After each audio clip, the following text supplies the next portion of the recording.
જય સિયારામ. કેમ છો બધા? મજામાં? આપણા બ્લોગ જોતા હોય મજામાં જ હોય. આજે આપણે યશ મેસવાણીયા બ્લોગની ચેનલમાં 800 સબસ્ક્રાઈબર પૂરા થયા છે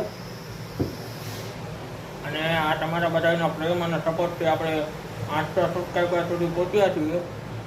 હજી આપણે ઘણા સબસ્ક્રાઈબર બનાવવાના છે, તો બધા સપોર્ટ કરતા રહેજો. અટાણે આપણે બેઠાથી ઓફિસ અને ભેગા છે 11:30 જેવું. તો હવે ચાલો મળીએ ઘરે જઈને. હવે કઈ ના રહેજો વિડીયોમાં.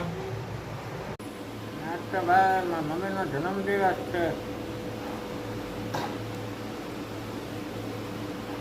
જન્મદિવસ છે, અહીંયા બેઠા.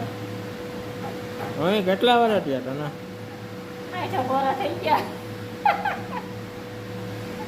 હા, ચડાતી આવું હવે. આટલા બધા ચડાવું? હા,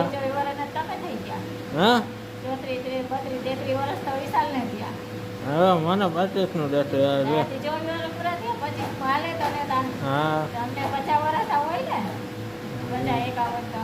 તો હોય જેટલા હોય એટલા દી પસાર થાય છે ને, થોડુંક જોવાનું હોય. હા, એના માણસ ખબર જ પડી જાય કે આટલા વર્ષ થઈ જ ગયા છે. થઈ જ ઓછા ગયા. કહીએ કે 22 વર્ષના છે તેમ થોડુંક હાલે કાંઈ. હા, છોકરા જોઈ લે તો ખબર પડી જાય કે આટલા વર્ષ હોય આટલા. આ મહેમાન અહીંયા બેઠા છે અને આવ્યા સુધી ને લીધા નથી લગ્ન કદાચ લઈ લો. મહેમાનને લઈ લીધા ને આટીમાં કાં? હા, તો કોણ છે એ મહેમાન? પ્રયાગ છે, પ્રયાગ ભાણે જ. હા, ભાણે જ થાય ને? હા, તો એ માપો થા કાં? હા. હા. તો પછી જેડકો મામો બધાય દીધા? હાલો તો હવે આપણે આજે જવાનું છે હર્ષદ. હર્ષદ જઈને બધા ઉતારવો છે વિડીયો. હર્ષદ વાનો ઉતાર લઈ. ભાણેજને ફરવા લઈ જાઓ? હા,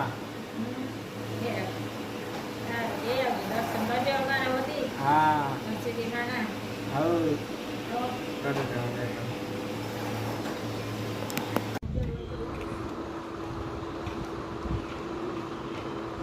અને આ છે અમારા ભાટિયા ગામનું રેલવે સ્ટેશનનો અંદર જવાનો ગેટ.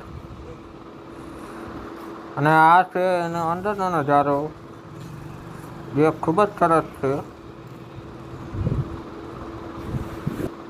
અને આ છે ઇલેક્ટ્રિક પંખા અને અંદરનો નજારો એનો બહુ સરસ હતું. મેં કીધું ચલો ઉતાર લેતા हैं इसका भी शूटिंग. और આ ટ્રેન છે એક્સપ્રેસ સોમનાથ ઓખા.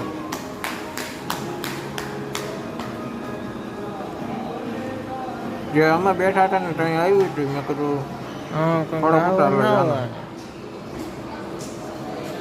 ખબર ના હોય.